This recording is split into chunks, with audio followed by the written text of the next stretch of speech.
Hi guys, here's a quick video to recap what we did in class on how to put photographs into your InspireCast calculator. Before you start putting them in your calc, you need to have 5 photographs that have lines on them. Photographs of man-made objects or things in your house, or pictures of your house or rooms in your house work better than pictures of people. We want things with straight lines. Have those photographs, get them on your computer, the computer you're going to be using. Maybe the desktop might be the easiest place to put those 5 pictures, or somewhere where you can find them.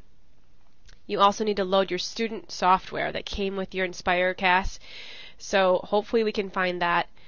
Check with your parents and see which calculator you want that loaded on, and which computer, and load that software onto your computer. So then once we have the software installed, this works a lot like your calculator. Now I have the teacher software, but your student software should be pretty similar. We're going to create a new document that we can use in class, and we're going to add a graphs page because we're going to be graphing a line on top of the photograph. Once you have that open, we're going to insert an image, and then you're going to drill down to the place where you saved your photos. So I don't have photos I specifically took for this. Yours will probably be here on your desktop. I don't really have any good photos on my desktop. I'm just going to go here and find some other photos of my computer. Here's a photo of a puzzle I did over break when I was taking a wonderful break from school. And there's some laundry that's clean. But anyway, I'm more interested in the nice lines here on this puzzle. The edges of the puzzle would be a good line for me to work on. Then you're going to insert a new page and do that process again. A graphs page. And insert an image. And let's see if I can find a good one. This is my niece dancing at the basketball game.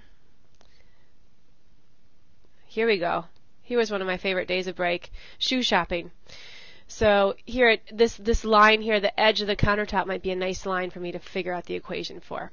So you're going to do that 5 times. I'm just going to do it those 2 times, I think you're getting the idea. Then I want to save this file on the computer. So I'm going to File, Save As, and we'll call that equation line let's call it Siski equation lines. Call it whatever you want so that you can find it. I'm going to save it onto my desktop.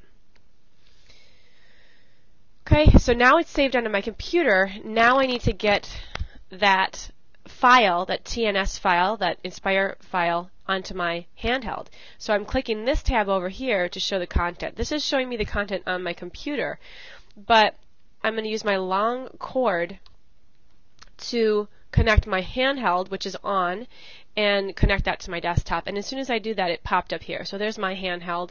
Right now I'm seeing all the files in my handheld. I'm going to go back to my desktop. I think, let's see, this is the one I just did on this video. Siski equation line, that's the file we just worked on. Click and drag it onto my handheld. And that's it. So once it's in there, when you do disconnect your handheld and when you look at your library of documents, when you transfer files, it puts it into a folder here with the date. I've transferred a bunch of files today as we've been teaching, but look for the transfers file, and your file will be in there, and you'll be all set for the in-class activity.